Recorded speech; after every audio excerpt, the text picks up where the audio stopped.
Graça e paz, amados irmãos, boa noite. Há um cordeiro assentado no mais alto e elevado trono desse universo, irmãos. Um cordeiro poderoso.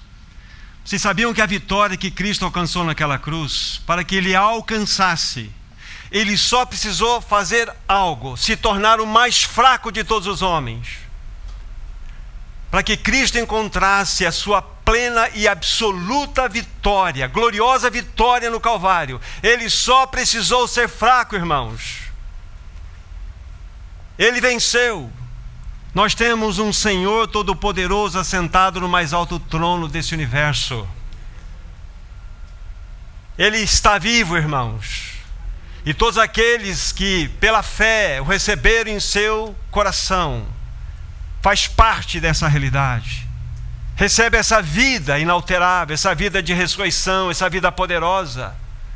Você já fez isto? Você já tem a plena convicção de que Cristo é a tua vida? Então há um Todo-Poderoso que habita no seu coração. E é nesse nome precioso do Senhor Jesus que nós nos reunimos aqui nesta noite. É debaixo desse poderoso, majestoso nome, Jesus, que nós estamos aqui. Vamos orar, vamos pedir que sejamos socorridos nessa noite. Se Ele nos trouxe aqui, guarde bem isso. Vocês já ouviram, mas ouçam-me novamente. Se Ele nos trouxe aqui, é porque Ele deseja falar ao nosso coração. Muito mais do que isso. Ele deseja falar, mas Ele quer que você ouça o que Ele irá falar. Mais do que isso, irmãos e irmãs, além dele falar, de nós ouvirmos, nós devemos receber a palavra nos nossos corações com fé, para que ela se transforme em vida, para que se torne em realidade nos nossos corações. Então vamos abrir nossos corações, nossas mentes, todo o nosso ser diante do Senhor. Você não está aqui por outra razão que não foi o constrangimento do amor de Deus. Então que nessa noite a palavra fale ao nosso coração, ela cumpra o seu papel. Vamos orar, vamos pedir ajuda àquele que pode fazer. Querido Pai Celestial, no nome do Teu bendito Filho Jesus, ousamos a Te pedir, abra a Tua palavra para nós nessa noite. Nós desejamos o Teu falar. E ao tocarmos desse assunto tão elevado que é a casa de Deus, reconhecemos que precisamos da luz, precisamos da revelação que vem do alto. Então, querido Pai, nós fazemos essa petição com os nossos corações inclinados em reverência a Ti. E fazemos essa oração no precioso nome do Teu Filho. Amém, Senhor. Vamos tomar 3 porções das Escrituras, vamos ler, depois vamos fazer as considerações que devem ser feitas. 1 Timóteo capítulo 3, versículo 15, é a primeira leitura. Primeira epístola de Paulo a Timóteo, capítulo 3, versículo 15. Vamos prestando bastante atenção no que a palavra de Deus vai estar já ministrando ao nosso coração. Então diz assim a palavra do Senhor: para que, se eu tardar, fique ciente de como se deve proceder na casa de Deus, que é a igreja do Deus vivo, coluna e baluarte da verdade. Vou repetir esta leitura. Para que, se eu tardar, fique ciente de como se deve proceder na casa de Deus, que é a igreja do Deus vivo, coluna e baluarte da verdade. Outra porção, Hebreus capítulo 3. Sigam adiante aí, na Bíblia de vocês. Hebreus capítulo 3, 2 versículos nós vamos ler aqui. É o 5 e o 6. É interessante depois vocês lerem todo o contexto que precede aqui e depois os textos seguintes. Mas os 5 e os 6 estão diretamente ligados ao que eu quero expor para vocês também. E Moisés era fiel em toda a casa de Deus como servo, para testemunho das coisas que haviam de ser anunciadas. Preste bem atenção no verso 6.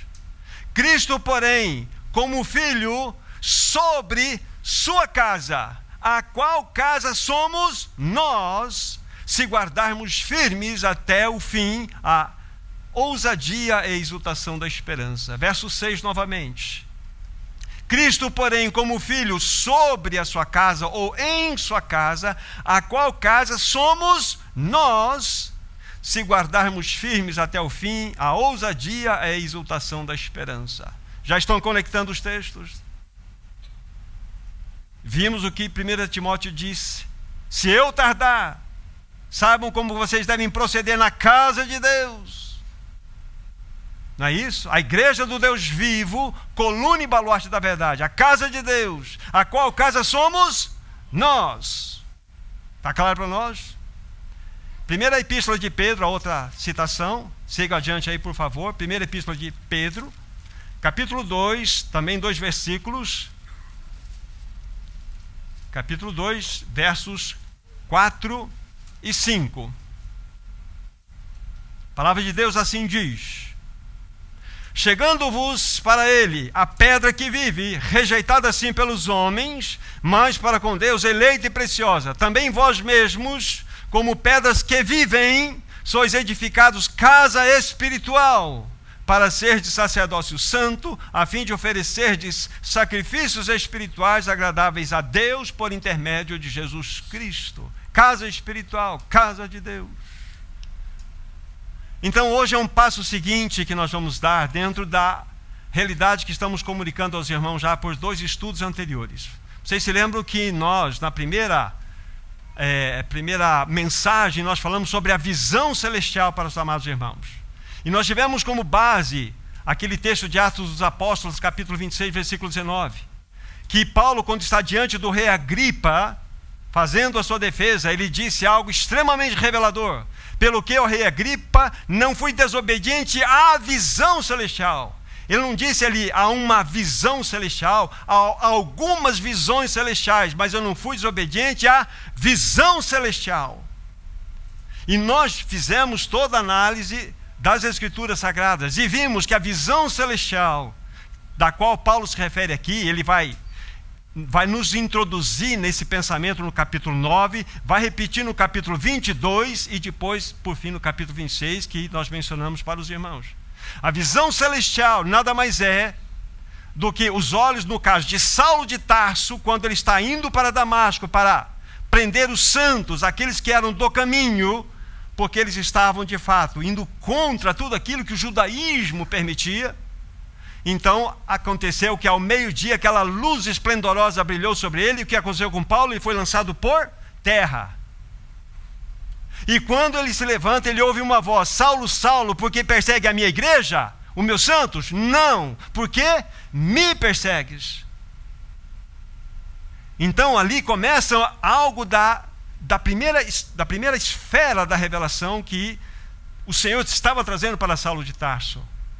Perseguir a igreja é perseguir a Cristo. Perseguir o corpo é perseguir o cabeça. É interessante que a visão celestial tem 2 braços, como nós vimos, apenas é uma rápida colocação para avançarmos hoje. Então a primeira revelação que Saulo de Tarso teve ali, pois se transformaria o grande Paulo, ele viu a Jesus, a quem perseguia, porque quem persegue a Jesus persegue a igreja, quem persegue a igreja persegue a Jesus. Aí nós vimos o seguinte, que Saulo de Tarso, então ele pensou que o Senhor Jesus, naquela visão esplendorosa, iria falar assim: Saulo, senta aí que eu vou dizer tudo o que você deve fazer. Pelo contrário, mediante a pergunta que próprio Saulo disse: o que farei, Senhor? Primeiro foi: quem és tu? Já vimos isto. Quem és tu, Senhor? Eu sou Jesus a quem tu persegues. Mas a segunda pergunta é: o que farei, Senhor? Aí Jesus falou assim: entra lá em Damasco. Lá em Damasco, e lá te dirão o que você deve fazer. Isso nos levou para o segundo braço da revelação da visão celestial. O grande Paulo, que era o Saulo de Tarso, ele precisou de um pequeno Ananias, que do modo como ele entrou na história, ele saiu. Porque ali era a grande lição da necessidade de que o corpo funcionasse. O corpo funcionasse. Então, o grande Paulo se tornou grande Paulo porque um pequeno Ananias entrou na sua vida. O mesmo Jesus que apareceu a Saulo de Tarso apareceu a Ananias. Então nós temos a grande e preciosa lição, os dois braços da visão celestial. Cristo é o cabeça, nós somos o corpo de Cristo. Nós somos o corpo de Cristo, amados irmãos. Louvado seja Deus. Aí nós avançamos, mostrando que essa visão celestial, para que ela se torne uma realidade, porque eu posso me tornar um visionário. Eu tenho uma visão maravilhosa, eu vou contemplar essa visão, mas eu não me posiciono. Eu posso dar aula de visão celestial para os irmãos, mas se ela não tiver uma aplicabilidade prática em mim, eu sou um visionário. Aí nós falamos da segunda mensagem, a vocação celestial. Aí eu criei uma equação para os irmãos, visão mais cruz igual vocação. Sem a cruz de Cristo é impossível nós, de fato, aplicarmos essa realidade da compreensão da visão celestial. A vocação é visão mais cruz. Aí nós vimos que é fundamental o caminho da cruz para que nós experimentemos essa realidade da vocação celestial. Aí vocês se lembram, nós vimos várias passagens, os irmãos precisam depois rever a mensagem para entender os detalhes que foram ditos com bastante minúcias ali. Mas citamos Efésios capítulo 4, versículo 1, né? Ele falou assim, o prisioneiro no Senhor, eu rogo-vos como prisioneiro no Senhor, que andeis do modo digno da vocação a que foste chamados, com toda humildade, não é isso que nós vimos lá? Com toda mansidão, com longanimidade, suportando-vos uns aos outros em amor. Vimos que esta é a realidade da vocação. Paulo está nos mostrando ali que para que nós possamos andar de maneira digna, então nós devemos expressar algumas realidades que são impossíveis por esse material chamado carne aqui. A cruz precisa operar constantemente em nós. Disse algo para os meus irmãos também naquela oportunidade. Isso foi na primeira mensagem. O apóstolo Paulo só pode ser explicado pela visão celestial. Porque ele foi governado do começo ao fim depois por essa realidade, dessa visão maravilhosa. Assim é com você, assim é comigo, meu irmão. Quando você tiver os seus olhos abertos para ver o Cristo encabeçado, o Cristo majestoso que reina nesse universo, mas como ele está sentado no mais alto, elevado ao trono da igreja, mas ele é o cabeça da igreja e nós somos o seu corpo. Vai mudar a sua história. Vai mudar a sua história. Aí, para encerrar esse aspecto introdutório, para entrarmos hoje no terceiro assunto, então disse aos meus irmãos o seguinte, lembrando de um servo do Senhor, ainda vivo, com mais de 105 anos de idade, chamado Stephen Cowan. Ele disse o seguinte, para que você possa experimentar a realidade de uma jornada em Cristo, uma caminhada em Cristo, caminhar com os irmãos, você precisa experimentar os 3 Cs. O C com o plural. O primeiro C é o compromisso. Você tem que ter um compromisso no seu coração. Você tem que ter um compromisso diante do Senhor.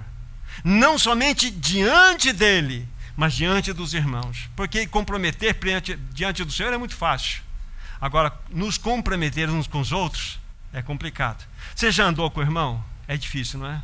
É difícil, irmão. É difícil. O raspa é a coisa, é feia.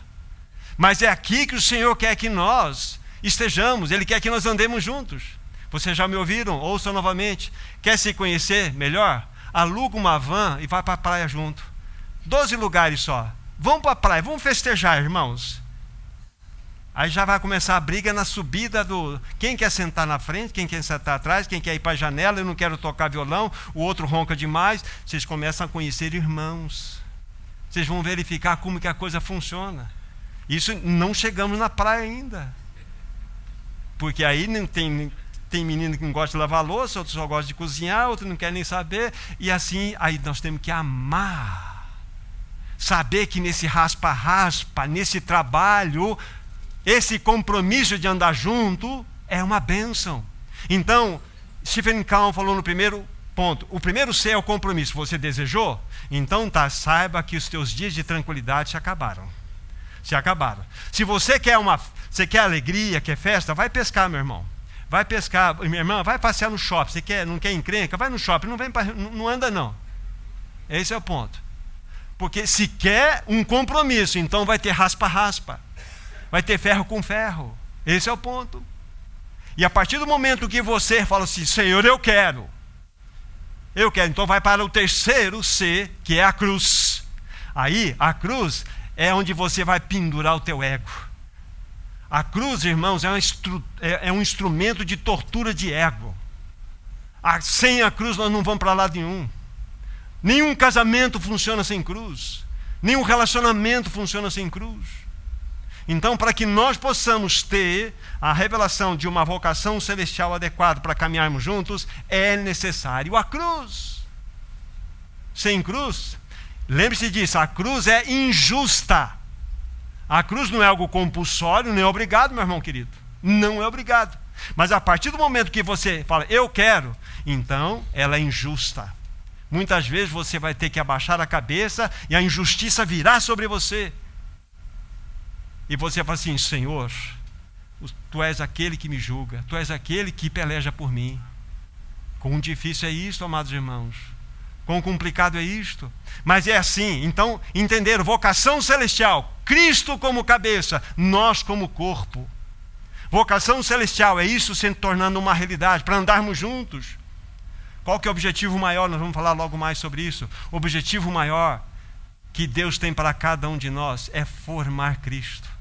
Se Deus nesse momento aqui pudesse, hipoteticamente, por favor, estar aqui observando como está, observando esse ambiente, cada irmão, cada irmã que está aqui, o que ele iria buscar? Ah, já sei, vou olhar para o Wagner, vamos ver quantos versículos ele decorou hoje.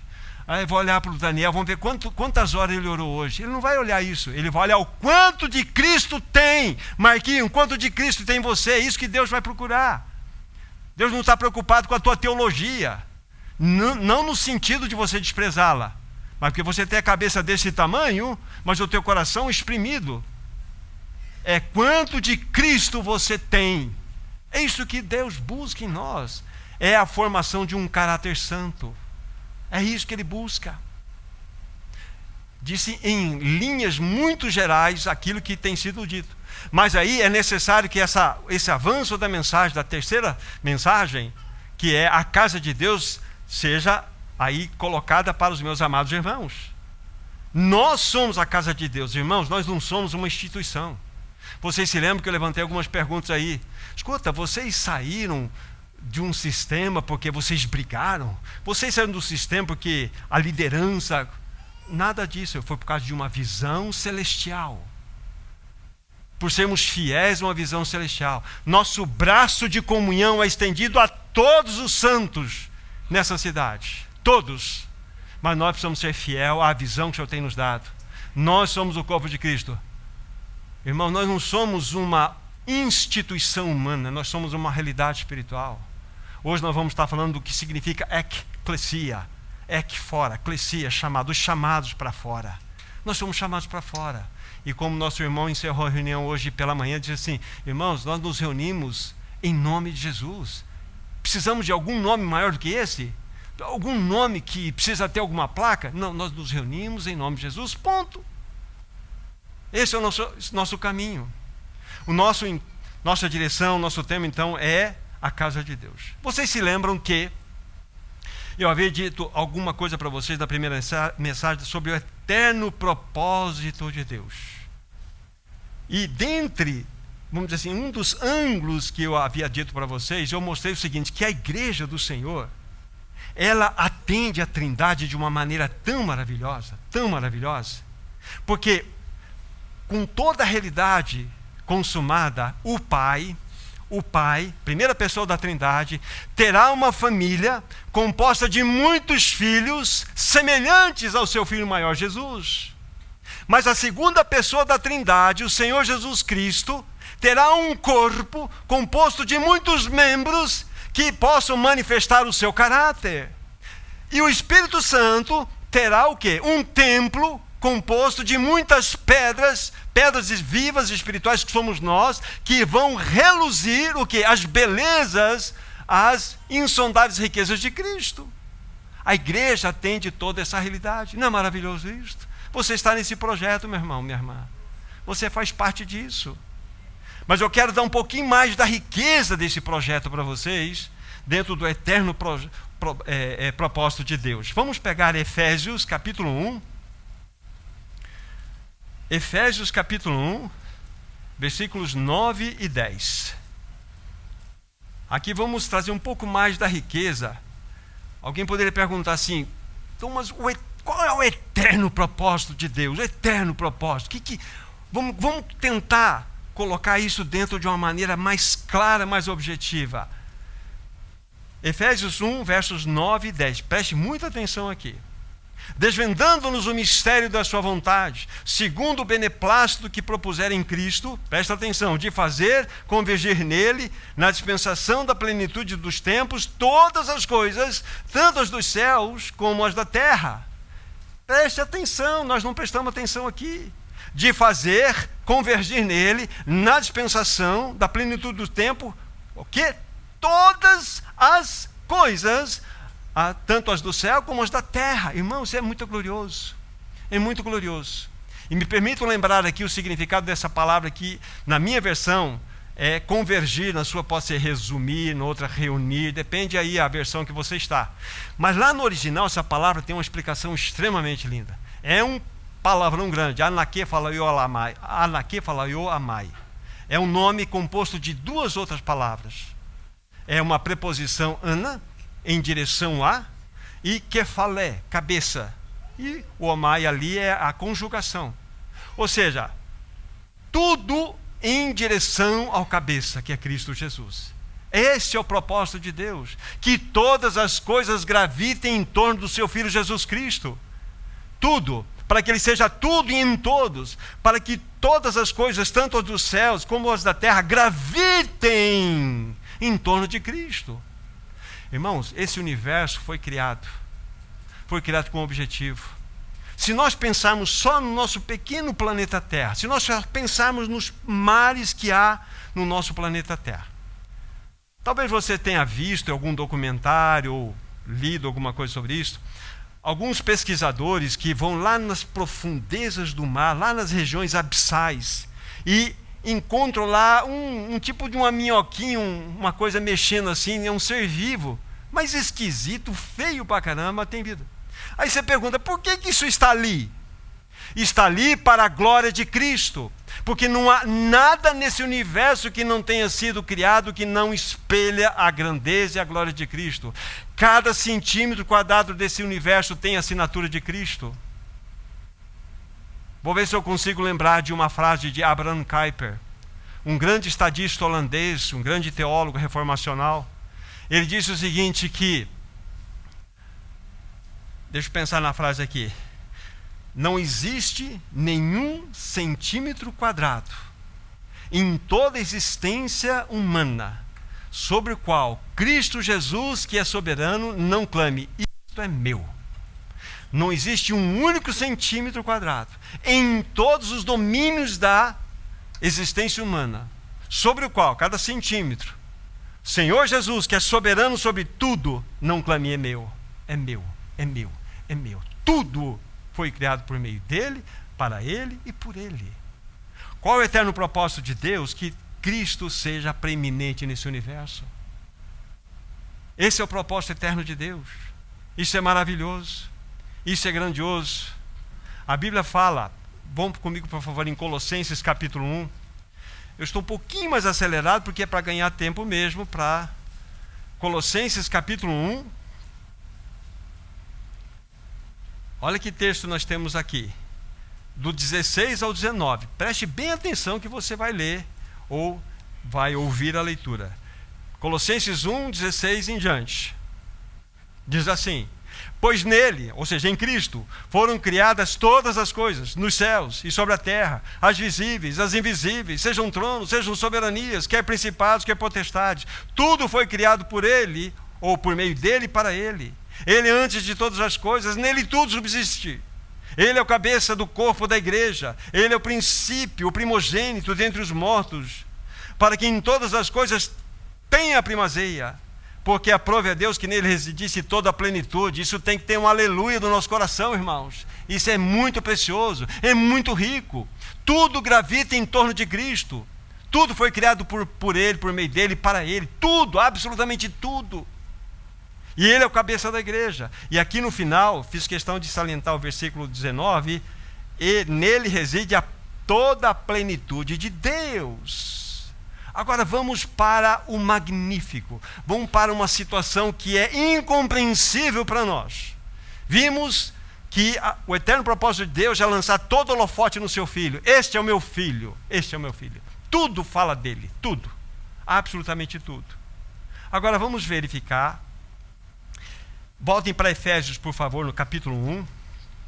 E vamos ficar absolutamente surpresos com o projeto de Deus para com o seu povo, para com a sua igreja. Efésios, capítulo 1, versos 22 e 23. Antes, enquanto vocês achem, guarde o que eu vou falar. Quando vocês colocam Gênesis e Efésios juntos, Gênesis fala assim, no princípio criou Deus os céus e a terra. Efésios fala assim, antes da fundação do mundo, fomos escolhidos nele. Então, Efésios antecede Gênesis, porque o projeto de Deus está aqui na eternidade. É lindo isto, é extremamente rico. Mas vejam só, Efésios 1, 22 e 23. E pôs todas as coisas debaixo dos pés, e para ser o cabeça sobre todas as coisas, o deu à igreja, a qual é o seu corpo. Opa, a igreja é o corpo de Cristo. O que? A plenitude daquele que enche tudo em todas as coisas? Lá nós vimos que Cristo é a plenitude de Deus. Aqui, o apóstolo Paulo, inspirado pelo Espírito Santo, está nos mostrando a qual é o seu corpo, a igreja. A igreja é a plenitude daquele. A igreja é a plenitude daquele que enche tudo e em todas as coisas. É muito grande para nós pensarmos.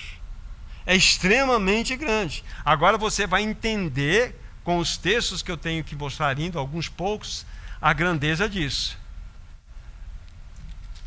Vai para capítulo 3 de Efésios e surpreenda-se com o que a palavra de Deus vai falar ao teu coração.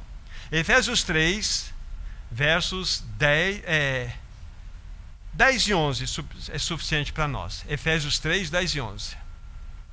Para que, pela igreja, a multiforme sabedoria de Deus se torne conhecida agora dos principados e potestades nos lugares celestiais, segundo o eterno propósito que estabeleceu em Cristo Jesus, nosso Senhor.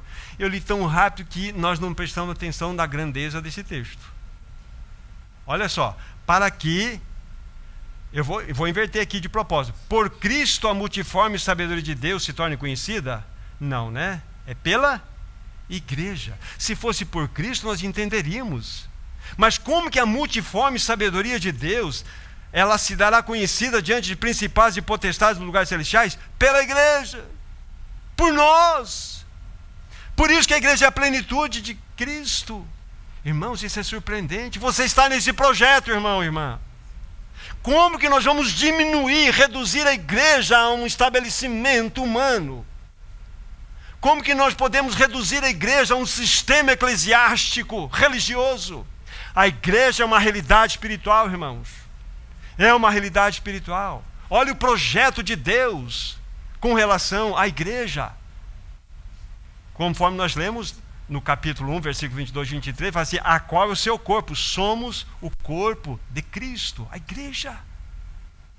Olha o projeto de Deus na segunda pessoa da Trindade. O Pai terá uma família, o Filho terá um corpo e o Espírito Santo terá um templo. A igreja atenderá toda essa realidade. É um mistério maravilhoso. É lindo de pensarmos nisso. Vamos sair de Efésios, vamos para 2 Tessalonicenses, capítulo 1, e vamos nos surpreender novamente com o que a palavra de Deus tem a nos falar. 2 Tessalonicenses, capítulo 1. Preste bem atenção nos detalhes. Aqui nós vamos ler, um versículo é suficiente, versículo 10. Põe teus olhos aí, clave os teus olhos aí. 2 Tessalonicenses 1:10. Quando vier, está falando de Cristo, ok? Quando vier, para ser glorificado nos seus santos e ser admirado em todos os que creram naquele dia, porquanto foi crido entre vós o nosso testemunho. Antes de fazer o comentário, vocês vão encontrar outros textos que falam que nós, na vinda do Senhor, iremos glorificar a Cristo. Iremos, lógico, saudá-lo. Mas aqui é surpreendentemente diferente. quando vier para ser glorificado aonde, irmãos? Onde Cristo será glorificado? Na igreja. Vocês percebem qual é a realidade linda que Deus tem para a igreja? Wagner, você faz parte desse projeto. Então, sem cruz é impossível nós atendermos isto. Para ser glorificado, nos seus santos e ser admirado em todos os que creram. Cristo será admirado em todos os que creram, ou seja, a admiração que a humanidade terá de Cristo será quando vir a igreja completamente gloriosa, se manifestando a plenitude dele. Nós somos o corpo de Cristo. Vocês entendem o projeto que vocês estão inseridos? Agora nós podemos ficar de fora, mas é lógico. Se a palavra que está sendo enviada para nós não for misturada com fé, como lá os hebreus na peregrinação do deserto.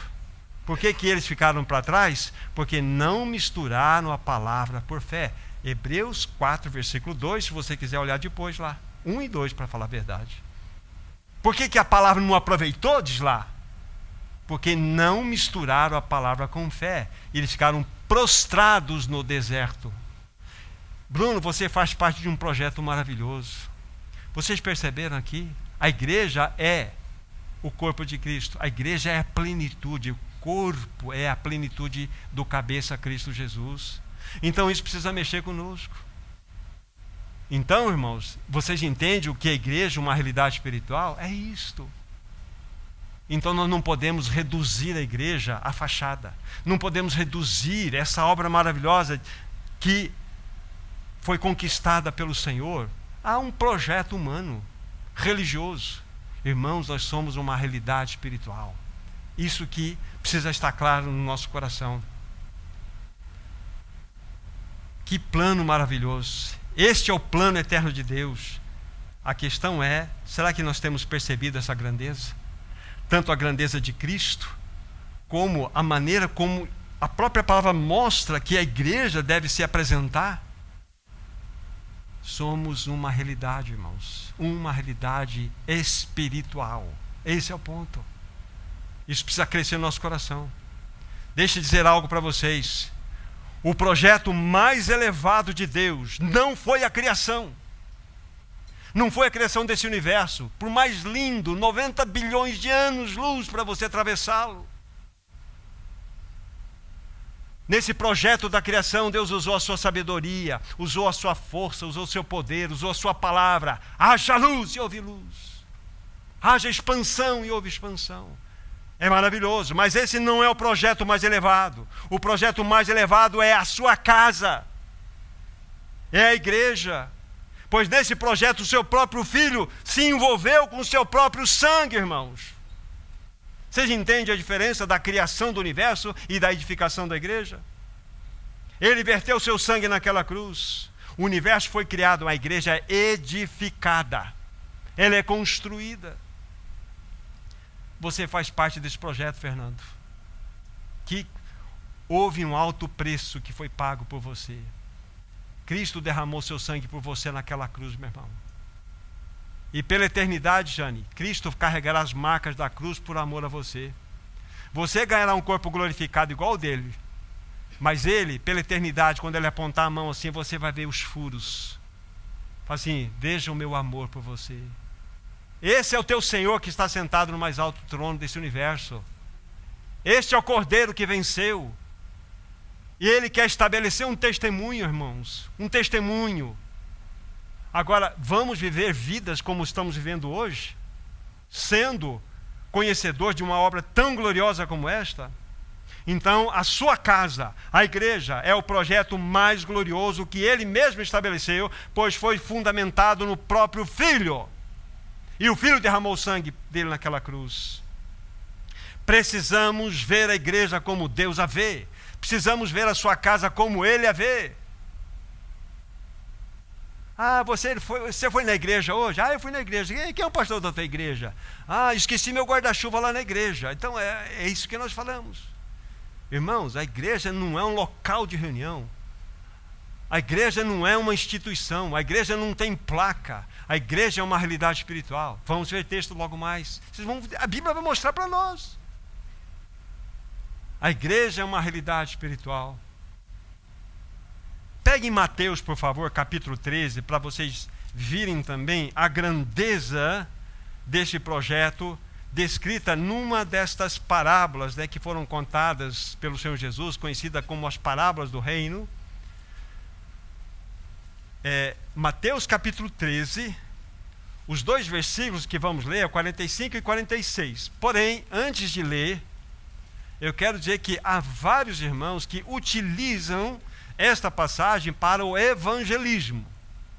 Vamos dizer assim, emprestam essa passagem para o evangelismo. Não vou discutir esse assunto, mas eu vou colocar aqui num pensamento, não é meu pessoal, mas acompanhando vários irmãos. Sabe quando você quer enxergar mais alto, você sobe nas costas do irmão que enxergou mais alto? Então suba nas costas. Foi o que eu fiz, eu subi nas costas de irmãos que enxergaram mais longe. E aprendi isso aqui. Mateus 13, 45 e 46. O reino de Deus é semelhante a um que negocia e procura boas pérolas. E tendo achado uma pérola de grande valor, vende tudo o que possui e a compra. Muitos interpretam como se a pérola era a salvação. Eu vou vender, vou deixar todas as coisas para adquirir essa pérola. Mas aqui há um outro caminho. Aqui eu entendo que este que negocia e busca boas pérolas é o Senhor Jesus Cristo. Ele viu uma pérola chamada igreja e vendeu tudo quanto possível. Ele abriu mão da sua glória, abriu mão de toda a sua majestade, abriu mão de todos os seus direitos, excetuando toda a divindade, que ele não pode abrir mão daquilo que ele é. Mas ele tirou a sua coroa de rei, ele tirou toda o seu manto de governador desse universo. Ele deixou o seu palácio de marfim. Ele vestiu veste de servo, avental de servo. Se agachou para lavar pés de sujos discípulos. Eu estou falando de um Senhor como este, que deixou o seu trono de glória para vir a essa terra e buscar a sua amada pérola. Você está nesse projeto, meu irmão. Você faz parte. Ele olhou para você e viu um grande projeto do qual ele estabeleceu, dando a sua vida para que você pudesse ser dele. Ele te comprou por altíssimo preço. Ele deixou o seu trono de glória para vir buscar a sua amada igreja. Que coisa. Eu tenho falado, irmãos, não é o nosso assunto, mas eu já falei isso com vocês. É tempo de salão de beleza, irmãos. Aquela noiva que está prestes a encontrar com seu amado. Ela está naqueles horas que antecedem ao encontro do noivo. Ela está lá se maquiando, ela está se embelezando, está botando a melhor roupa, porque ela quer ficar bonita para o seu noivo. É tempo de salão de beleza espiritual. É tempo de nós olharmos para as obras de justiça, as obras de amor. É tempo de santidade. É tempo de nos preparar para encontrar com o noivo que está vindo em buscar a sua noiva. Você está preparado? Você está preparada, minha irmã? Esse é o ponto. Ou você está se envolvendo com esses assuntos desse mundo, se distraindo com esse assunto desse mundo? Que não sejamos contados, conforme lá diz em 1ª Epístola de João, entre aqueles que, quando da vinda do Senhor, se afastarão envergonhados. Que coisa impressionante aquele texto. Muitos se afastarão envergonhados na vinda do Senhor. Palavras que nós precisamos receber no coração. Irmãos, como o nosso amado Senhor é digno, como Ele é merecedor da nossa adoração, da nosso louvor. Será que nós percebemos que o nosso conceito de igreja está longe de ser a realidade bíblica? Quando a gente pensa em igreja, a gente pensa num lugar. A gente já pensa um nome, pensa num CNPJ, a gente pensa em endereço. Mas a igreja é uma realidade espiritual. Nós somos a igreja. Quando terminarmos a reunião, a igreja vai para casa. Mas a igreja se resolveu reunir no sábado à tarde, lá na chácara Recanto da Paz. A igreja vai para lá. Terminou a reunião, a igreja vai embora. A igreja não é uma reunião, a igreja se reúne. A igreja também é marido, amai vossas esposas. A igreja também é mulheres, sede submissa aos seus próprios maridos. A igreja também é filhos, obedecer vossos pais. A igreja também é pais, não irritei vossos filhos. A igreja também é senhores, tratem com dignidade seus servos. A igreja também é servos, obedecei vossos senhores. A igreja acontecendo no dia a dia, no movimento da vida. Nós não nos tornamos igreja aqui, nós somos igreja. Um único membro não é igreja. Um único membro não é casa de Deus, nós somos moradas de Deus. Mas a casa de Deus envolve a habitação de Deus na igreja. Irmãos, irmãs, quando nós temos a visão celestial, a Bíblia se abre para nós. Nós vivemos como o apóstolo Paulo, por conta da visão. Ele foi governado por aquela visão até o fim. Aí nós vimos Demas na história. Vocês se lembram, só recordando o que aconteceu? Demas era um cooperador de Paulo, era um que servia. Mas a Bíblia fala lá na última carta de Paulo, escrita antes da sua morte, em 2 Timóteo 4,10, se não me engano, diz lá assim: Demas, tendo amado o presente século, me abandonou. Crescente foi para a Galácia, Clemente para a Dalmácia. É assim. Então é possível você ter uma visão, e é possível você se tornar um visionário e dar as costas. Então é algo que nós precisamos olhar com seriedade. Veja que texto maravilhoso, Atos capítulo 20, verso 28. Atos 20, verso 28. Esse texto precisa mexer conosco. Diz assim: atendei por vós e por todo o rebanho. Paulo está dizendo aos irmãos de Éfeso, numa despedida que ele estava tendo, e por todo o rebanho, sobre o qual o Espírito Santo vos constituiu bispos, para pastoreardes a igreja de Deus, a qual ele comprou com o seu próprio sangue. Então é um projeto divino. Deus comprou sua igreja com o seu próprio sangue. Lógico, Jesus derramou seu sangue naquela cruz por nós. Esse é o ponto. Agora, nós precisamos avançar um pouco mais. Havia dito para vocês que a igreja, ela tem a sua origem no contexto celestial, tem o seu destino no contexto celestial e a sua natureza é espiritual. Espiritual.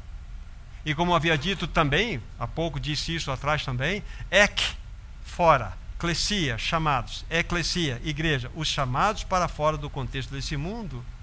É isso que aconteceu, Júnior, quando você creu. Você foi chamado para fora desse mundo. Cristo se tornou sua vida. Apenas para depois vocês estudarem, lógico, não vamos ver todas essas passagens, apenas com uma menção que eu prometi que ia dizer isso para vocês. Quando vocês somam, por exemplo, na minha versão atualizada, a quantidade de vezes que aparece igrejas no plural e igreja no singular, você tem um número assim impressionante. Igreja no singular são 79 vezes. E é verdade que algumas vezes você não encontrará a palavra igreja, sim, congregação ou assembleia. 79 vezes. Pode ser que possa haver uma variação de versão a versão. Igrejas, 34 vezes. Agora, o importante para nós, por que estou dando essa cifra? Para você estudar e pesquisar. O importante, que o Senhor, quando nós olhamos para igreja no seu sentido singular, guarde isso, igreja no sentido singular, não plural, singular, necessariamente ele está considerando que cada cidade só tem uma igreja. A igreja que está em Roma, a igreja que está em Éfeso, a igreja que está em Tiatira, a igreja que está em Sardes, a igreja que está em Laodiceia, a igreja que está em Esmirna, a igreja que está em Colossos, a igreja que está em Filipos, a igreja que está numa cidade. Isso precisa ficar claro. Então, quantas igrejas Londrina tem? Uma. Agora nós temos um contexto espalhado aí de irmãos que se unem, que pregam a palavra, pregam o evangelho. Mas só tem uma igreja em cada contexto, em cada cidade. Nós precisamos ter essa clareza que a palavra de Deus tenha nos ensinar sobre este aspecto tão maravilhoso. Isso é claro. Agora, há muitas reuniões e concomitantes. É possível, lógico. Agora, no plural, vamos verificar 2 ou 3 textos aqui. 1 Coríntios, esse eu faço questão de abrir. 1 Coríntios 16. Porque os que eu mencionei há pouco agora, vocês vão lá em Apocalipse, vocês têm todo esse relatório, início das cartas, é fácil para vocês virem. 1 Coríntios 16. Chegando lá, 1 Coríntios, versículo 1. Aí vocês vão encontrar igrejas no plural. E vão entender por quê. 1 Coríntios 16, 1. Quanto à coleta para os santos, fazei vós também, como ordenei às igrejas da Galácia. Por que aqui está no plural? Porque a Galácia era uma região composta de muitos vilarejos e cidades. Então, na Galácia há muitas igrejas. Se fosse uma oferta específica para Filipos ou para Tessalônica, seria específico, mas aqui é igrejas. Vamos pegar, acho que o versículo 19, versículo 19, mesmo capítulo, olha aí, plural de novo. As igrejas da Ásia vos saúdam. Agora, olha só no mesmo versículo. No Senhor, muito vos saúdo. Áquila e Priscila, bem assim a igreja que está na sua casa. Aí nós já vimos que a igreja não está num local, está numa casa. Mas o que estou destacando para os irmãos aqui, que quando se fala de Galácia, quando se fala de Ásia, então é uma região, então necessariamente tem que ser igrejas no plural. Mas se você for verificar depois as cartas que ali em Apocalipse, né, aquelas 7 cartas escritas, são particulares. Desde Éfeso, vai lá para depois Esmirna, vai para Pérgamo, vai para Tiatira, vai para Sardes, vai para Filadélfia, vai para Laodiceia, singular, singular, singular. Então, cada cidade é uma igreja. Apesar de que nós podemos ter muitas reuniões. Está claro para nós isto? Muito bem. Algo importante também. Romanos capítulo 16, versículo 16, para deixar claro para os meus irmãos que a igreja não é um prédio, e sim vamos dizer assim, é uma expressão de uma realidade, uma companhia de santos. Romanos 16, verso 16. Saudai-vos uns aos outros com ósculo santo. Todas as igrejas de Cristo vos saúdam. Quem está saudando aqui? As igrejas de Cristo. Então a saudação não é enviada por um prédio, é enviada por irmãos. A igreja em Londrina está saudando os irmãos em Paranavaí. A igreja em Londrina está saudando os irmãos em Paranavaí. Se nós estamos numa conferência com várias localidades representadas, olha, as igrejas aqui nessa conferência estão mandando um grande abraço para... Assim. Depois os irmãos vão ver com os detalhes tudo isso que está sendo colocado aqui. Atos 5, verso 11. Só para vocês virem a dinâmica da igreja. Atos 5, 11. São muitos textos, mas é apenas alguns. Quando logo que no início da jornada, né, de Atos, então vem uma grande perseguição e acontece algumas coisas aqui. Atos 5:11. Sobreveio grande temor e toda a igreja e a todos quantos ouviram a notícia desses acontecimentos. Sobreveio grande temor a toda a igreja. Então a igreja ficou com temor. A igreja somos nós. Está claro para nós que nós somos a igreja. Nós somos a casa de Deus. No final nós vamos verificar como proceder na casa de Deus. Um texto vai resolver. Paulo estava preocupado com Timóteo. Olha, para que se eu tardar, saiba como vocês vão proceder na casa de Deus, que é a igreja do Deus vivo, coluna e baluarte da verdade. Olha que a igreja é coluna e baluarte da verdade, vivendo no mundo pós-moderno, no mundo pós-cristão, no mundo pós-verdade. E aí, nós estamos de fato sendo coluna e baluarte da verdade? Esse é o ponto. Ou nós estamos no movimento desse mundo, andando pelo relativismo que está por aí? Irmão, nós temos que fazer a diferença. A igreja do Senhor tem que fazer a diferença. A igreja, conforme falei, não é apenas uma reunião, ela se reúne. Pense na igreja como um iceberg. Um iceberg tem aquela ponta, né, para fora do mar. Então tem aquela ponta. A reunião pode ser comparada como essa ponta do iceberg. Às vezes nós ficamos tão preocupados com uma excelente reunião que esquecemos que no oculto está todo aquele iceberg. Aqui no oculto a igreja está acontecendo. É quando eu estou longe dos holofotes, é que eu, como membro do corpo de Cristo, estou mostrando o quão real Cristo é na minha vida. Porque aqui é fácil. Aqui é fácil. Na reunião nós podemos deixá-la ela primorosa. Qualquer tipo de reunião, podemos ajustar. Mas é a ponta. Mas quando você foi embora, meu irmão, a realidade está lá no oculto. É onde nós somos conhecidos. É onde as pessoas sabem verdadeiramente quem eu sou. Se o que eu falo é o que eu vivo. Se o meu discurso combina com a minha vida. Irmãos, há várias figuras, vamos colocar assim, que nos apontam para a igreja. Principalmente no livro de Efésios. Por causa do tempo, eu vou apenas mencionar um ou outro. Mas a Bíblia, já vimos, né, no capítulo 1, que mostra que a igreja é o corpo de Cristo. Pega o segundo aqui, ó, voltem para Efésios capítulo 2. Efésios capítulo 2. Não vamos ler todo o texto, mas apenas alguns. A partir do versículo 13 ao 16, vai nos mostrar que a igreja é um novo homem, composto aqui de duas realidades que eu quero fazer aqui uma breve fala para vocês. Efésios 2, 13 a 16. Mas agora, em Cristo Jesus, vós que antes estáveis longe, fostes reaproximados pelo sangue de Cristo, porque Ele é a nossa paz, o qual de ambos fez um, tendo derribado a parede da separação que estava no meio, inimizade. Aboliu na sua carne a lei dos mandamentos na forma de ordenanças, para que dos dois criassem em si mesmo um novo homem, fazendo a paz, e reconciliasse ambos em um só corpo com Deus, por intermédio da cruz, destruindo por ele a inimizade. Não há mais judeu, não há mais gentil, não há mais. Deus não tem dois povos, amados irmãos. Deus não tem duas noivas.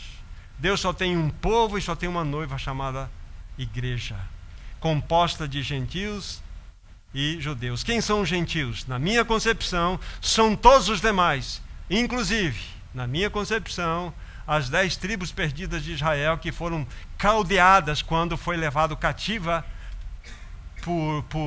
pelos assírios. Foram levados para se misturar lá e um povo assírio veio para cá, virou um caldeamento onde surgiu os samaritanos. É daí que vem a esperança para os gentios. Então a igreja é a união de judeus com os gentios. Aí nós somos um novo homem em Cristo Jesus. Essa é a realidade, a beleza da igreja. A Bíblia também fala, só vou mencionar, não vou abrir lá, nesse mesmo capítulo 2, que nós somos concidadãos dos santos. A Bíblia vai falar no capítulo 3 de Efésios que a igreja é um mistério de Cristo. Essa é a realidade da união de judeu com o gentio. Forma a igreja. A Bíblia vai falar que nós somos a noiva, nós somos a esposa. São várias nomenclaturas que nos mostram uma mesma realidade. Para avançarmos um pouco mais, o grande edificador da igreja, Mateus, abrem comigo, isso eu quero que vocês abram. Mateus capítulo 16. Mateus capítulo 16.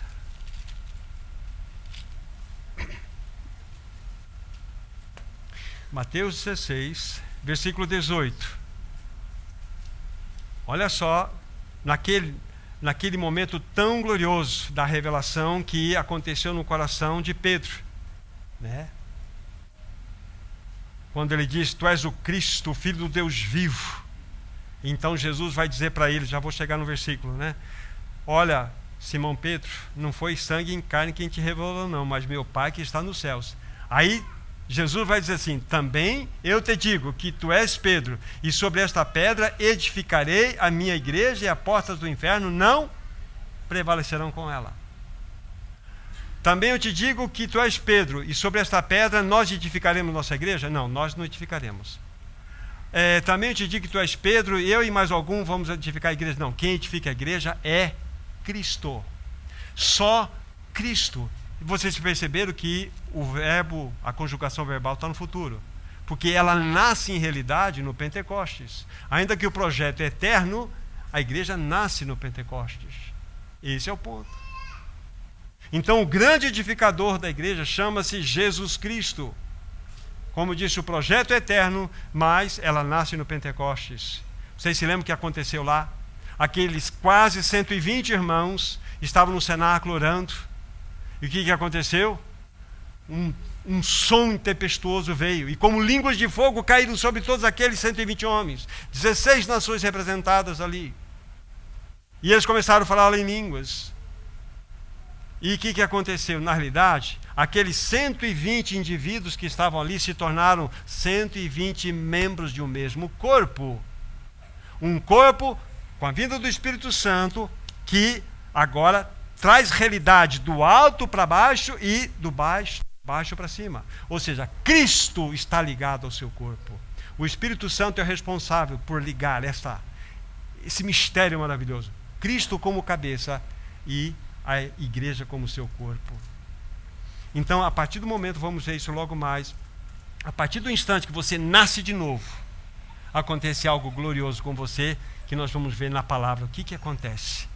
Você além de ter o seu espírito vivificado, você é batizado pelo Espírito Santo num corpo.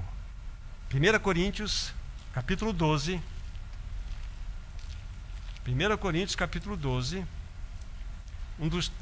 É um texto extremamente rico que vocês vão depois se debruçar nele. 1 Coríntios, capítulo 12, versículos 12 e 13.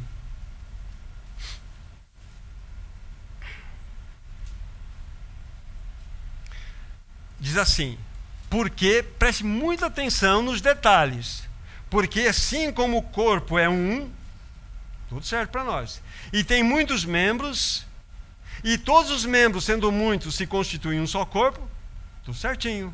Assim também é com respeito ao quê? Por que não está escrito a igreja aqui? Não está falando de membros, não está falando de corpo? Assim como o corpo é um e tem muitos membros, e os membros, todos juntos, compõem um só corpo, poderia concluir assim também com respeito à igreja, mas é Cristo. Não é impressionante isso? A igreja é a plenitude de Cristo.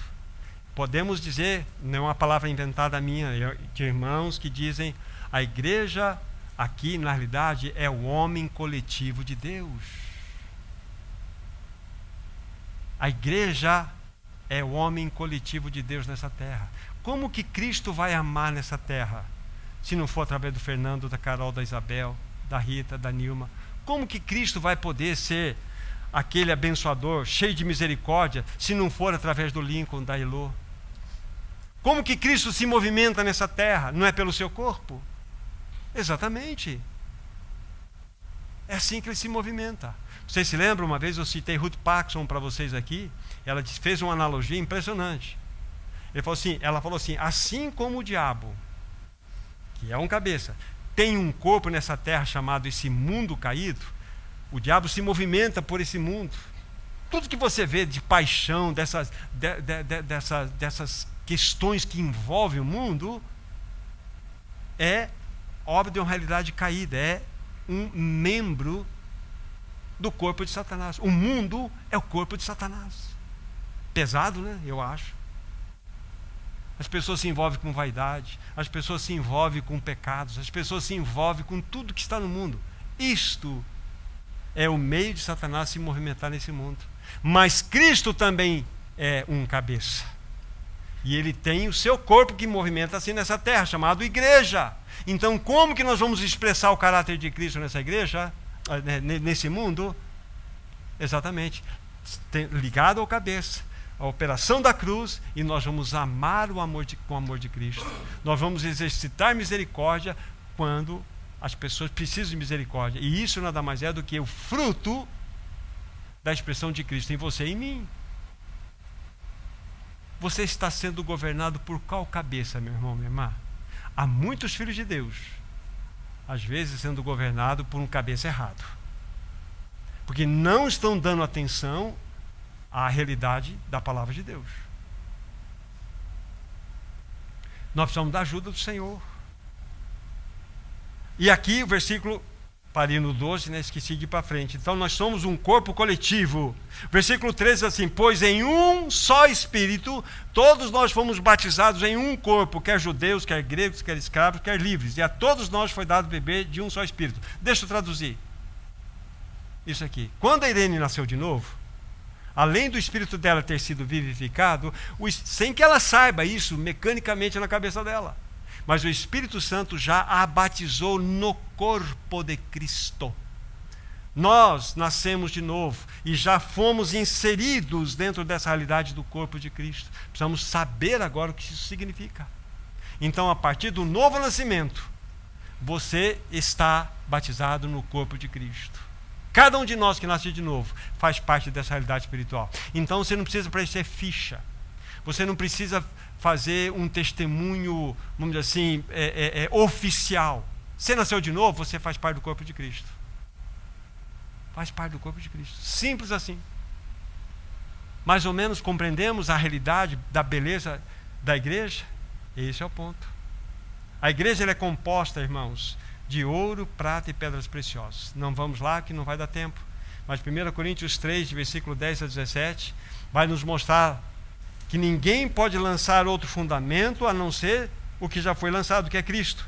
Mas vejamos como iremos edificar sobre o fundamento. Se que o que edifica sobre o fundamento é ouro, prata, pedras preciosas, o fogo a demonstrará. Porém, se eu edifico sobre o fundamento madeira, feno e palha, o fogo a demonstrará. O que você tem edificado sobre o fundamento? Que é Cristo.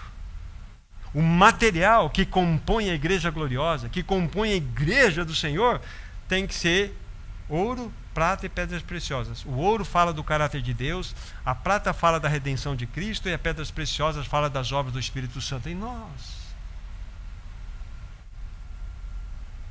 Para irmos para o fim, então lá em Timóteo diz assim, para que se eu tardar, saiba como você deve proceder na casa de Deus, que é a igreja do Deus vivo, coluna e baluarte da verdade.